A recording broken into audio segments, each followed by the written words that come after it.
Assalamualaikum warahmatullahi wabarakatuh.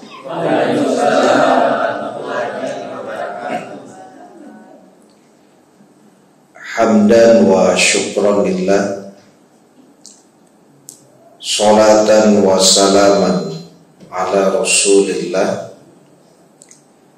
Ashhadu an la ilaha illallah wahdahu la syarikalah, wa ashhadu anna Muhammadan abduhu wa rasuluh la nabiyya ba'da. Allahumma salli wa sallim ala nabiyyina Muhammad wa ala alihi wa ashabihi ajma'in wa man tabi'ahum bi ihsanin ila yaumiddin. Qala Allah ta'ala fil Qur'anil Karim, a'udzu billahi minasy syaithanir rajim. Bismillahirrahmanirrahim. Wa ma arsalnaka illa rahmatan lil alamin. Dan tidaklah kami mengutusmu Muhammad melainkan sebagai rahmat bagi semesta alam. Surat Al-Anbiya ayat 107. Ketua, pengurus dan Bapak Ibu jamaah maghrib yang dirahmati Allah, alhamdulillah, puji syukur kehadiran Allah subhanahu wa ta'ala atas limpahan taufik dan hidayah Allah. Kita baru saja mendirikan sholat maghrib berjamaah. Semoga ini adalah ijabah Allah terhadap doa-doa kita, salah satunya Rabbi ja'alni muqimas shalah. Ya Allah, jadikanlah aku orang yang senantiasa mendirikan sholat. Karena salah satu indikator mendirikan sholat itu adalah mengerjakan sholat wajib itu berjamaah, terutama bagi kaum laki-laki. Nah, itu maknanya adalah menegakkan sholat. Rabbi ja'alni muqimas shalah. Ya Allah, jadikanlah aku orang yang senantiasa menegakkan sholat. Kemudian salawat dan salam kepada Nabi kita Muhammad sallallahu alaihi wasallam, keluarga beliau, sahabat beliau, pengikut-pengikut beliau yang mengikuti beliau dengan ihsan sampai hari kemudian. Semoga kelak di hari kiamat kita mendapatkan syafaat dari Rasulullah sallallahu alaihi wasallam. Bapak Ibu jamaah dirahmati Allah, jadi salah satu peristiwa besar di bulan Rabiul Awal itu adalah Maulid Nabi Muhammad sallallahu alaihi wasallam. Ya, Maulid artinya adalah kelahiran Nabi Muhammad sallallahu alaihi wasallam. Itu peristiwa besar yang menurut ulama, Maulid Nabi itu lebih agung daripada dua hari raya. Kalau kita kan punya hari raya, pertama hari raya Idul Fitri, satu lagi hari raya Idul Adha. Itu kan hari besar umat Islam, hari agung umat Islam. Tapi pendapat ulama, Maulid Nabi itu lebih agung dari dua hari raya. Jawabannya, kalau tidak dilahirkan Nabi, berarti tidak ada pengutusan Nabi, tidak pula ada dua hari raya. Kan itu. Dari situ awalnya. Kalau tidak dilahirkan Nabi, tidak diangkat Nabi menjadi Nabi dan Rasul, itu tidak ada. Dua hari raya itu tidak ada. Ya, tidak tahu juga Wallahu a'lam. Tidak ada juga penaklukan kota Mekah, kan gitu. Ya tidak ada.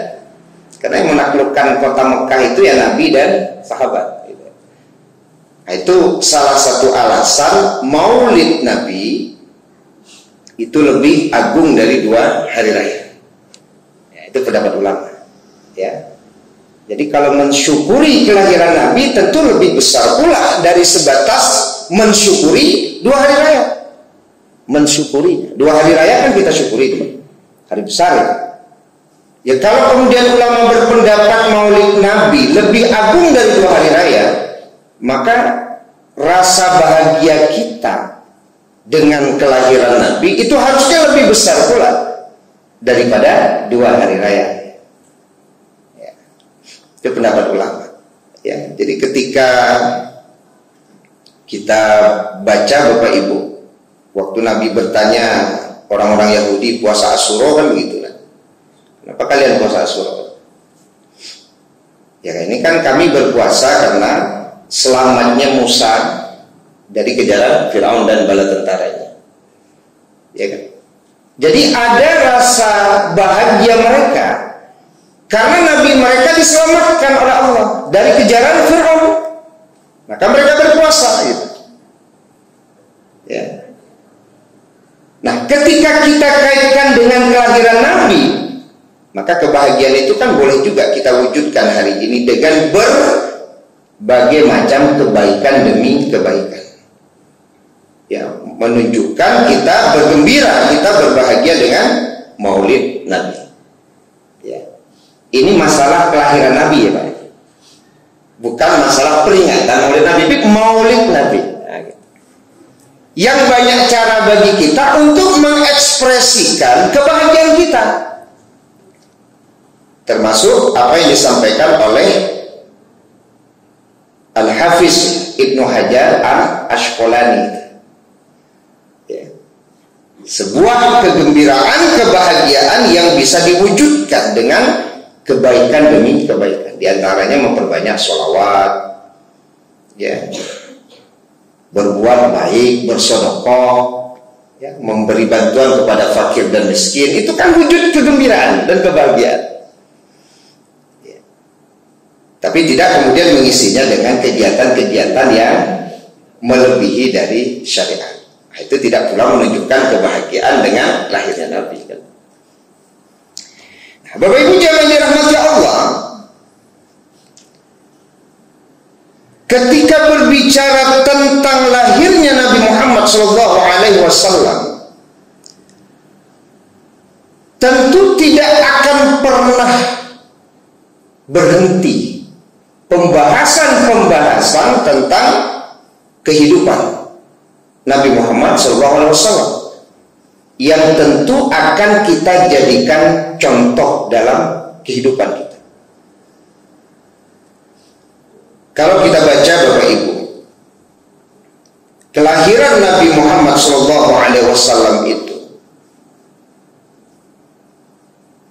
itu adalah kelahiran yang memang Allah sudah menyiapkan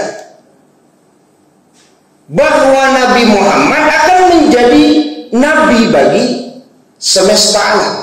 Wa ma arsalnaka illa rahmatan lil alamin. Sampai-sampai Bapak Ibu kalau kita baca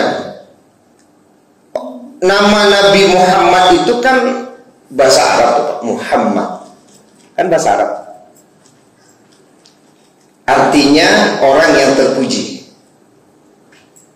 Tapi yang menariknya kata ulama, sepanjang sejarah kehidupan orang Arab, tidak ada orang yang namanya satupun Muhammad. Itu menarik. Sepanjang sejarah kehidupan orang Arab, Pak, tidak ada satupun yang namanya Muhammad. Coba ya kan? Nah, kalau nama Ambo banyak. Kalau nama Ismet atuh Pak Basera. Nama Ismet, Anton gitu kan. Nah, itu banyak nama Pak. Ya kan? Tapi tidak ada satupun nama orang Arab menurut ulama yang namanya Muhammad. bagus Pak, yang terpuji. Tapi kenapa tidak ada gitu? Padahal kehidupan orang Arab itu kan sudah lama tuh Pak. Lah banyak nama yang ada kan Abu Thalib, Abdul Muthalib, Abu Jahal, Abu Lahab, Abu Sofyan, apa lagi kan banyak semuanya. Tapi Muhammad tidak ada. Bagaimana kemudian nama Muhammad ini muncul? Ya, kalau kita baca Bapak Ibu, ini kan berawal dari mimpinya Abdul Muthalib, kakeknya Nabi. Ya, ini kan bermulanya dari mimpinya Abdul Muthalib sebelum Nabi Muhammad lahir. Jadi nama ini sudah beliau siapkan, Pak. Kalau kita baca, sudah beliau siapkan. Ya, bahwa Abdul Muthalib bermimpi dari punggung beliau itu kan keluar rantai perak yang memiliki 4 cabang itu dalam mimpi. Satu menghunjam ke bumi, satu lagi menjulang ke langit, satu ke barat, satu ke timur, rantai itu. Jadi keluar dari punggung Abdul Muthalib rantai perak itu. Ya. Lalu kemudian rantai itu membentuk pohon yang bercahaya. Itu dalam mimpi Abdul Muthalib. Di rantai tadi, satu ke langit, ke bumi, ke barat, dan ke timur. Lalu kemudian berubah menjadi pohon yang bercahaya, dan manusia bergelantungan pada pohon-pohon yang bercahaya itu. Kemudian ada yang menafsirkan mimpi ini, ada yang menafsirkan bahwa akan ada engkau mendapatkan keturunan suatu saat nanti. Ini belum lahir Nabi Muhammad. Tapi ada yang menafsirkan bahwa akan lahir keturunan engkau nanti Abdul Muthalib, seseorang yang akan diikuti oleh seluruh manusia yang ada di bumi ini. Ya, kan bergelantungan itu kan orang-orang di pohon-pohon yang bercahaya tadi itu. Nah, ini wa arsalnaka illa rahmatan lil alamin. Maka kemudian Abdul Muthalib berkata bahwa kalau nanti ada yang lahir dari keturunan beliau, laki-laki, akan diberi nama Muhammad. Ini asal mulanya nama Nabi Muhammad itu. Jadi sudah disiapkan oleh Abdul Muthalib dari mimpi tadi kalau lahir. Nah, ketika lahir maka beliau beri nama Muhammad oleh Abdul Muthalib. Nah, itu kisahnya nama Nabi Muhammad. Ya, jadi tidak pernah ada orang sebelumnya yang menggunakan nama Muhammad ini. Ini menunjukkan bahwa Allah memang sudah mengatur nama Nabi Muhammad. Nah, ya, ini namanya kalau kata ulama Pak, irhas. Ya, jadi termasuk kejadian yang luar biasa pada diri Rasulullah SAW ketika dilahirkan, tidak ada nama beliau sebelumnya dipakai oleh umat sebelumnya. Termasuk kalau kita baca Bapak Ibu, ya, sebagaimana yang juga disampaikan oleh para mubalik kita, para asatir kita, bahwa Nabi Muhammad itu lahir sudah dalam keadaan dikhitan. Sudah dalam keadaan dikhitan. Kalau kita kan dikhitan setelah balik, kan biasa kan setelah balik Pak, baru dikhitan. Ya, dikhitan. Balik itu kalau dulu rasanya kelas-kelas naik kelas 3 itu Pak, kalau lomba khitan langsung telambe. Kini banyak yang kelas 5 ada juga kan? Khitan. Mungkin ibu kayaknya kata ketek mana. Kalau dulu ya Pak, kelas 2 itu anaknya paksa dia kayak lagi.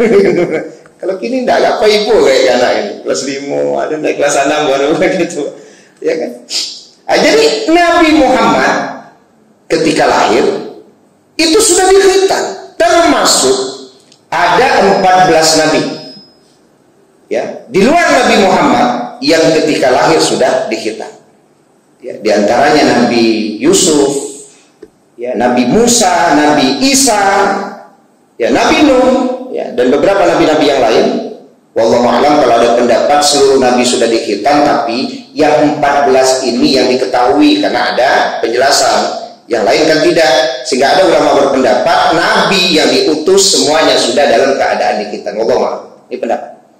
Nah, tapi yang 14 ini yang disebut gitu, yang memang berita itu sampai. Nah, gitu. Tapi sekali lagi ada pendapat mengatakan, kalaupun tidak disebut, maka atas nama Nabi sudah dikhitan.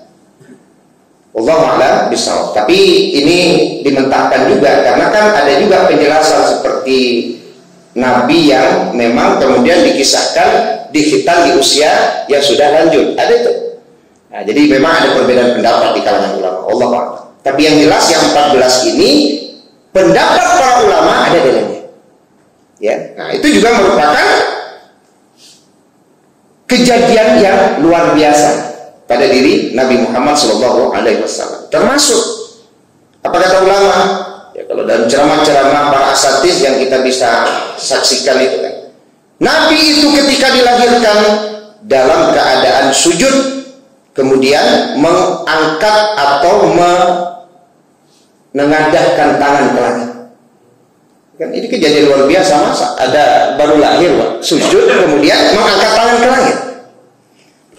Tapi itu terjadi pada diri Nabi Muhammad SAW. Ini khas namanya. Kejadian yang luar biasa yang terjadi pada diri Nabi Muhammad SAW. Saya tidak tahu juga, ada juga orang yang cerita tapi saya tidak bisa juga membuktikan. Baru lahir bisa mengecek. Mengecek itu banyak, mengecek. Apakah memang berbicara juga tahu juga. Ya, tapi kalau ini kan berdasarkan riwayat-riwayat yang bisa dipertanggungjawabkan. Ya kan? Tapi kalau tadi kan cerita-cerita, sahabat. Aduh, orang lahir di daerah Jawa baru lahir langsung mengecek. Apa benar itu saya tidak tahu. Kalau memang itu terjadi kan khas juga Pak, kejadian luar biasa kan. Masa baru lahir langsung bisa mengecek? Kalau memang itu terjadi kan umpama.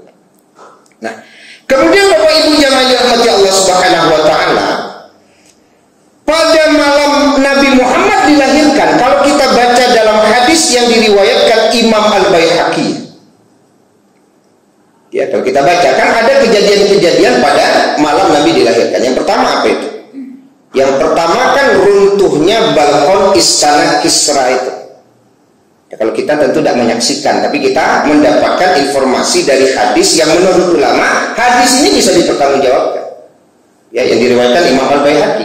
Ketika Nabi Muhammad dilahirkan, balkon istana Kisra itu runtuh.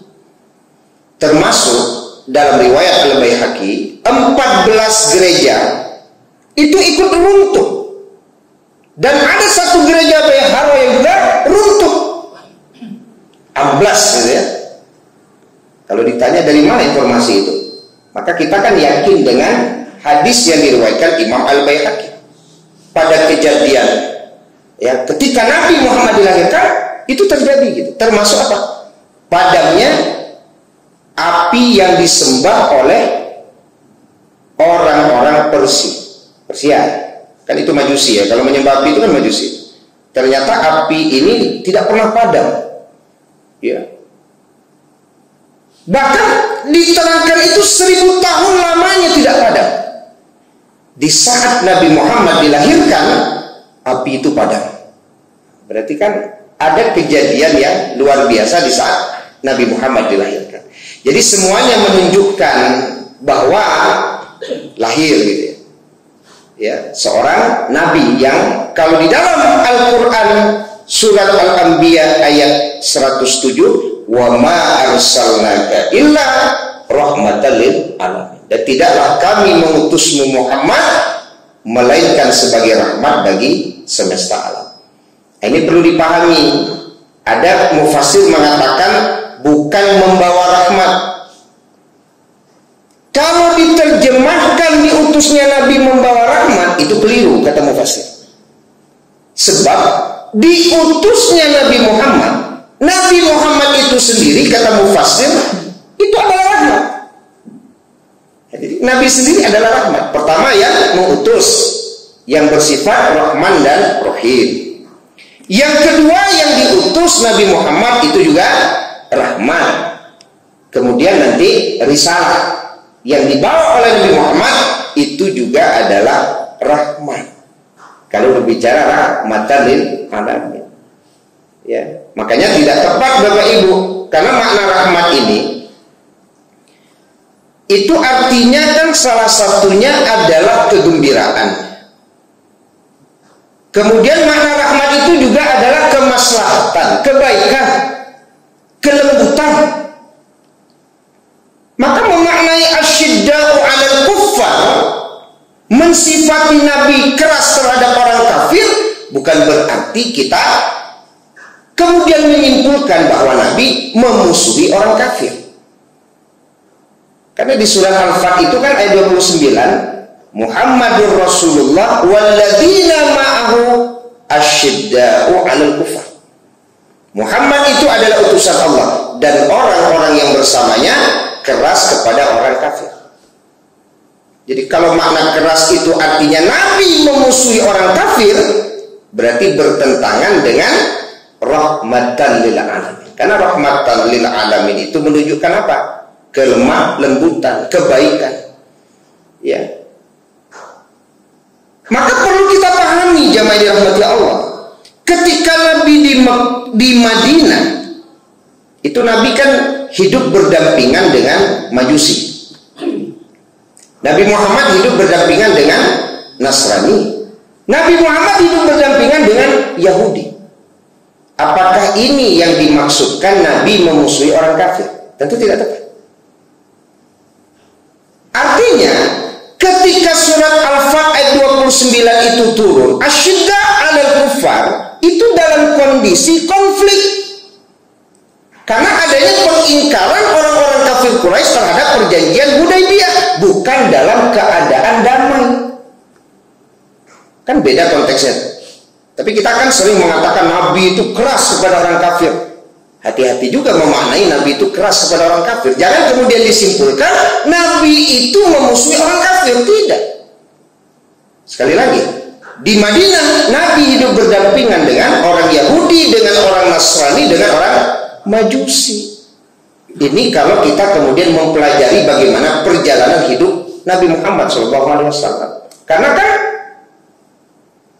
Nabi dan sahabat tidak saja dengan orang-orang yang beragama Islam. Termasuk ketika Fathul Mekah kan begitu Bapak Ibu. Ketika Fathul Mekah dengan 1000 pasukan yang datang ke Mekah, sampai ketar-ketir orang-orang yang ada di Mekah itu kan. Ada yang bawa bendera katanya apa? Al-an yaumul manhamah. Hari ini adalah hati berbalas dendam. Tapi kata Nabi kan tidak. Al-an yaumul marhamah. Hari ini adalah hari berkasih sayang. Kalau dianggap Nabi memusuhi orang kafir, itu kesempatan paling baik gitu Pak. Sampai di Makkah Pak aja sudah. Tapi Nabi kan tidak melakukan itu gitu. Kalau Nabi ingin balas dendam, itulah waktu yang paling tepat untuk membalas kezoliman orang-orang kafir Quraisy, untuk membalas kezoliman orang-orang yang pernah menyakiti beliau Pak. Kalau dimaknai tadi asyidda 'alal kufar, tapi tidak itu yang dilakukan Nabi. Makanya Nabi kan bertanya waktu itu Pak kan kepada orang-orang kafir Quraisy, menurut kalian apa yang akan aku lakukan kepada kalian? Sebab bisa jadi orang bertanya, Pak, habis orang marah saya, halal, kan itu. Tapi Nabi bertanya, apa yang akan aku lakukan terhadap kalian? Apa jawaban orang-orang kafir Quraisy ketika Nabi sampai di Mekah pada waktu menaklukkan kota Mekah? Jawabannya khairan, hanya kebaikan yang engkau lakukan. Ya. Maka jawaban Nabi, idhabu antum tulaqo, pergilah kalian semua, kalian bebas. Nah, coba bayangkan, apakah itu yang dimaksud Nabi ini memusuhi orang kafir? Kalau memusuhi orang kafir, habis semua Pak. Kesempatan bagi Nabi itu. Yang dihancurkan Nabi kan hanya berhala-berhala.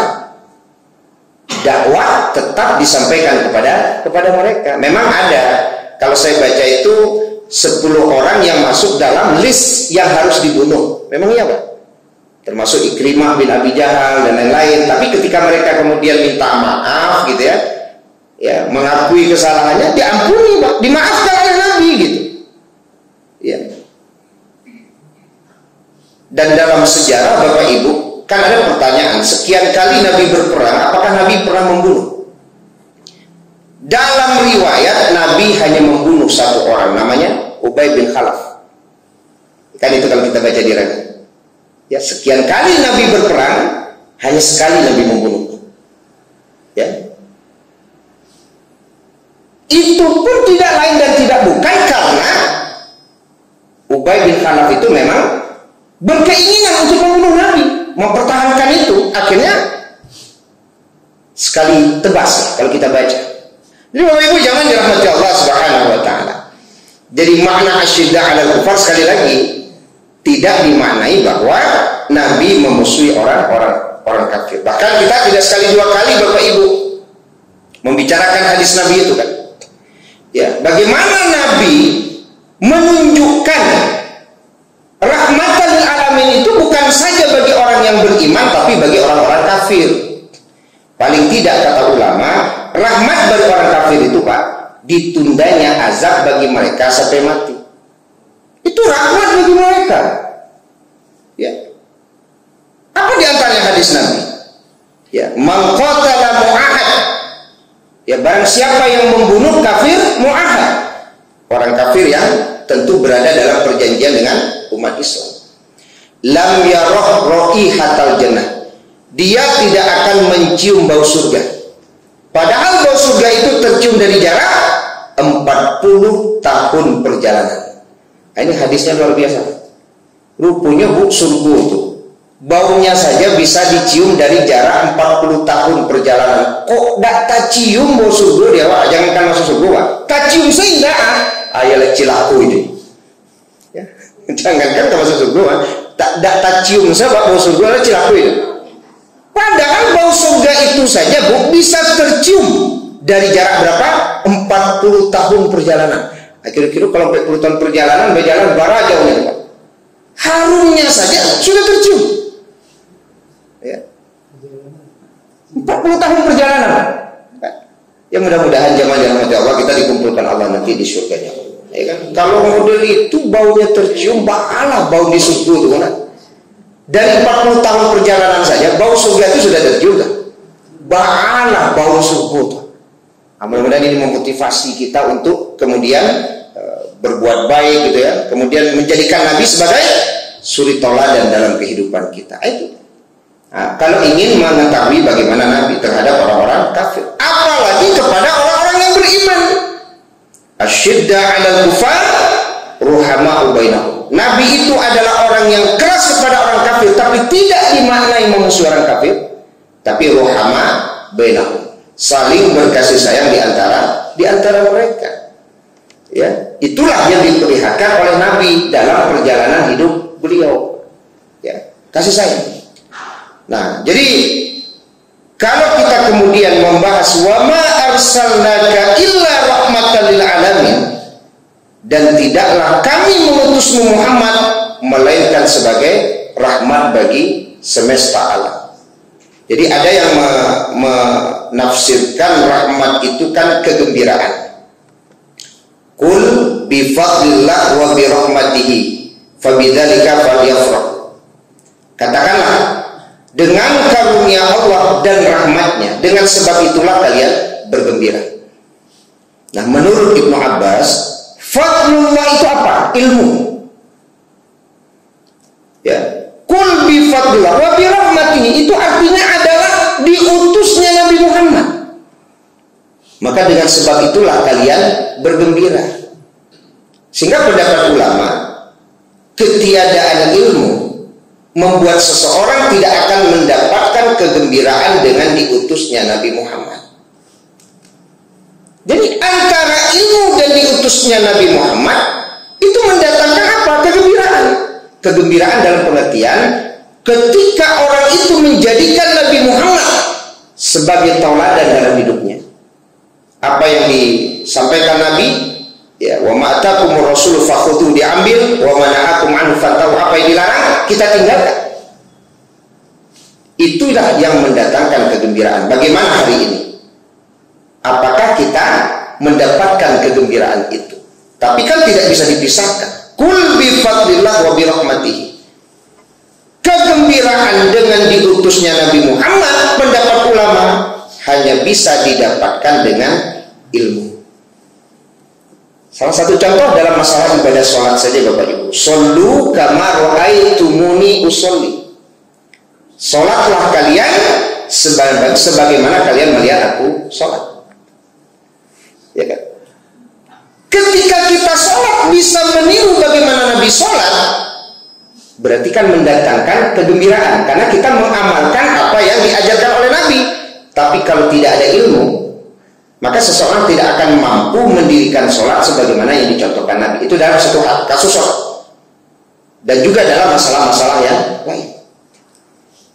Ya, kalau berbicara rahmatan lil alamin itu adalah kebaikan, diutusnya Nabi itu bukan saja kebaikan bagi orang yang beriman, orang-orang kafir pun akan mendapat kebaikan. Ternyata betul, Pak. Saya pernah sampaikan dulu kepada Bapak Ibu, ada orang-orang yang kafir yang ternyata dia sholat tahajud, Pak. Sholat tahajud, karena dia baca ada hadis Nabi Muhammad, katanya kalau sholat tahajud pagi itu bangun segar, semangat bekerja. Maka mereka mengamalkan. Mereka bukan muslim, tapi karena membaca hadis Nabi bahwa tahajud itu bisa bikin semangat, nyobainlah tahajud, Pak. Dapat tak mereka semangat dalam hidupnya pagi hari? Ternyata dapat. Tapi sekali lagi, pahala tidak dapat. Sekali lagi, dia tidak masuk surga. Tapi kebaikan yang diajarkan Nabi tetap akan didapatkan oleh orang-orang kafir ketika mengamalkan itu. Tapi apa? Kebaikan hanya untuk dunia. Dan itu ada hadisnya. Ya. Bahkan boleh jadi ada di antara mereka yang mengamalkan bagaimana cara Nabi minum, bagaimana cara Nabi makan, sehingga kemudian badannya sehat, Pak. Kenapa mereka badannya sehat? Karena meniru pola makan Nabi Muhammad. Sehat badan. Ya kan? Tapi tidak jadi pahala bagi mereka.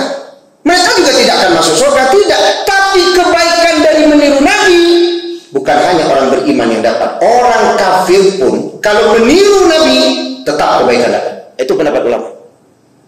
Ya, coba lihat. Mereka mempelajari, Pak, cara tidur Nabi seperti apa, ya kan? Minum Nabi seperti apa, berjalan Nabi seperti apa, dipelajari, Pak, dan mereka mengamalkan. Kenapa kita yang betul-betul pengikut Nabi Muhammad tidak mau mengamalkan apa yang diajarkan Nabi gitu? Ah, itu dia, Pak. Makanya kan rahmatan lil alamin tadi. Jadi Nabi diutus tidak saja orang beriman yang mendapatkan kegembiraan, orang-orang kafir pun mendapatkan kegembiraan. Salah satu contoh, jujur. Nabi Muhammad itu kan diberi gelar Al-Amin. Berarti Nabi Muhammad, Bapak Ibu, bukan orang rumahan yang tidak mau kedua, tidak mau bersosialisasi. Karena Al-Amin itu kan penilaian orang di saat orang sudah berinteraksi, Pak. Kalau orang jalan keluar rumah, tahu, Pak. Ini jujur dari mana, Pak? Tahu jujur keluar sih, dari mana, Pak? Tahu jujur? Dari mana, Pak? Tahu? Jadi ketika kemudian Nabi diberi gelar oleh orang-orang kafir Quraisy, orang yang jujur, berarti, Pak, Nabi ini orang yang aktif di tengah-tengah masyarakat, Pak. Sebagai pengembala kambing, pernah berdagang, berinteraksi, maka orang berani menilai, Pak. Dari sekian kali interaksi, orang menyimpulkan kan tidak sebentar, kan tidak mungkin baru sebulan tinggal di komplek lalu awaklah bisa menilai dia jujur. Enggak. Perjalanannya kan cukup lama. Ya, mulai dari Nabi mengembala kambing, Nabi berdagang, berinteraksi, maka kemudian orang-orang kafir Quraisy pun menilai Nabi sebagai orang yang jujur. Makanya beliau diberi gelar apa? Al-Amin, kejujuran. Orang yang jujur, orang yang beruntung. Karena dalam hadis Nabi, jadilah kalian orang yang jujur. Jujur mendekatkan kepada kebaikan, kebaikan mendekatkan kepada surga. Tapi kalau orang kafir, Pak, sampai kebaikan saja, surganya enggak ada. Makanya kalau belanja, ada orang mengecek di mana belanja, di kade itu. Padahal yang punya kade itu tidak muslim, Pak. Tapi keceknya zero di situ, jujur. Wah, timbangan batu, ada mangicu. Kalau yo rancak, kalau enggak, indah. Hati pun di kade orang Islam, Pak. Bisa ngicu aja. Nah, itu kan tidak harus ada yang model itu, cuma ada kecil. Nah, itu sasabu ya, Pak. Di mana belanja, Pak, alat-alat listrik di situ, di sapi, Pak. Setahu awak kade itu tidak muslim. Tapi kade itu memang, Pak, kalau buruh gitu. Rancak, ngambil untung nggak banyak, Pak. Jalan, tidak pakai cuan. Nah, itu yang artinya tadi, bahwa jujur mendekatkan engkau kepada kebaikan, kebaikan mendekatkan engkau kepada surga. Itu bagi orang beriman. Kalau orang kafir sampai di kebaikan. Jadi kalau orang-orang kafir sekalipun mengamalkan apa yang diajarkan Nabi jujur, Pak, kebaikan di dunia tetap akan mereka dapatkan. Tetap kaya raya deh, Pak. Karena itu bagian dari rahmatul lil alamin ini. Mereka punya hak juga untuk menjadi orang kaya. Karena jujur lagi gitu. Tapi pahala tidak dapat. Pahala tidak dapat. Tapi memang pendapat para ulama, Bapak Ibu, kalau seandainya mereka kemudian masuk ke dalam Islam, ya maka kebaikan-kebaikan itu, pendapat sebagian ulama itu akan dikumpulkan semuanya untuk orang tersebut. Ya wallahu a'lam bishawab. Ya. Jadi, Bapak Ibu jangan dirahmati Allah Subhanahu wa taala. Jadi balik wa ma arsalnaka illa rahmatan lil alamin, dan tidaklah kami mengutus Muhammad melainkan menjadi rahmat bagi semesta alam. Jadi ada ilmu, ada dibangkitkannya Nabi Muhammad. Makanya ya menghadiri majelis-majelis ilmu tidak lain dan tidak bukan dalam rangka untuk mendapatkan kebahagiaan itu sebagai rahmat lil alamin. Satu lagi Bapak Ibu, makna rahmat lil alamin ini menunjukkan tidak ada lagi nabi setelah Nabi Muhammad, karena sudah selesai. Al-yawma akmaltu lakum dinakum wa atmamtu 'alaikum ni'mati wa raditu lakumul Islam dinan. Habis. Jadi kalau sudah menjadi rahmatan lil alamin selesai. Kalau nabi-nabi sebelumnya kan diutus untuk kaumnya, Pak. Nabi Isa ya untuk kaumnya, Nabi Musa untuk kaumnya, Nabi Lut untuk kaumnya, tapi Nabi Muhammad untuk semesta alam. Ya. Bahkan bukan hanya manusia, ya, makhluk hidup lain pun seperti binatang dan tumbuhan mendapatkan makna rahmatan lil alamin ini. Baik Bapak Ibu jamaah dirahmati Allah, semoga kita senantiasa bergembira dengan dilahirkannya Nabi Muhammad SAW. Kita berbanyak selawat. Man shalla alayya sholatan sallallahu alaihi asyra. Tapi terkadang ini awal-awal kan, yang kalau tidak dijaga hilang saja, Pak. Barang siapa yang berselawat kepadaku 1 kali, Allah akan berselawat kepadanya 10 kali. Nah, tapi kenapa kita malas berselawat? Ya, berselawat. Bahkan yang bisa memberi syafaat dari sekian banyak nabi itu hanya Nabi Muhammad. Kan kita baca riwayat, ada yang datang ke Nabi A, Pak, tapi tidak bisa. Datang ke Nabi B, tidak bisa. Yang bisa memberikan syafaat nanti hanya Nabi Muhammad SAW. Dari 2 tanda yang pernah kita bahas. Yang akan dikenal Nabi pertama apa? Bekas sujud. Yang kedua adalah bekas air wudhu. Maka bekas air wudhu dan bekas sujud itulah yang membuat Nabi mengenal, inilah umatku yang berhak mendapatkan syafaatku. Maka pernah kita sampaikan Bapak Ibu, kalau orang yang tidak sholat, orang yang tidak ambil wudhu, jangankan mendapatkan syafaat Nabi, dikenal Nabi saja tidak. Semoga kita orang-orang yang mendapatkan syafaat Nabi kelak di hari kiamat. Mungkin itu saja Bapak Ibu kajian kita pada malam hari ini, mengulang kembali, semoga menumbuhkan kecintaan kita kepada Nabi Muhammad SAW. Tapi cinta harus disertai dengan apa? Pembahasan kita sebelumnya, ketundukan. Karena cinta dan tunduk itu 2 hal yang harus bersatu, tidak boleh dipisahkan. Masih ingat Ibu? Kalau istri kepada suami ada 2 kan? Ada cinta, ada tunduk. Nah, ya, cinta ibu kepada suami ditunjukkan dengan apa? Menjalankan kewajiban ibu sebagai istri kepada suami. Tunduknya di mana ditunjukkan? Ketika suami memerintahkan ibu, ibu taat. Tidak boleh ikut pertemuan alumni, yo indah. Tidak boleh keluar, yo indah. Kalau ibu menjawab, bapak melarang sekali setahun orang tersebut olahraga, itu berarti tidak tunduk ibu. Ya, kalau istri kepada suami tunduk dan cinta. Ya, tapi ini bertemu dengan iya, tapi kalau dilarang oleh suami Pak harus dulu. Tapi suami ke istri hanya satu, cinta. Nah, kita kepada Nabi Muhammad boleh jadi selama ini baru pada cintanya, Pak. Tunduknya mungkin yang lemah. Tunduk dalam pengertian apa yang diperintahkan Nabi, kerjakan. Itu menunjukkan ketundukan. Tapi kalau kecintaan, boleh jadi selama ini kita sudah berusaha untuk menunjukkan kecintaan itu. Jadi cinta dan tunduk, semoga kita mendapatkan apa yang ada di dalam surat Al-Anbiya ayat 107 ini, bahwa Nabi diutus sebagai rahmat bagi semesta alam. Kita mendapatkan kegembiraan, kita mendapatkan kemaslahatan, dan semoga kita mendapatkan syafaat beliau kelak di hari kiamat, di mana tidak ada syafaat kecuali syafaat dari Nabi Muhammad. Subhanallah wa bihamdika asyhadu an la ilaha illa anta astaghfiruka wa atubu ilaik. Wassalamualaikum warahmatullahi wabarakatuh.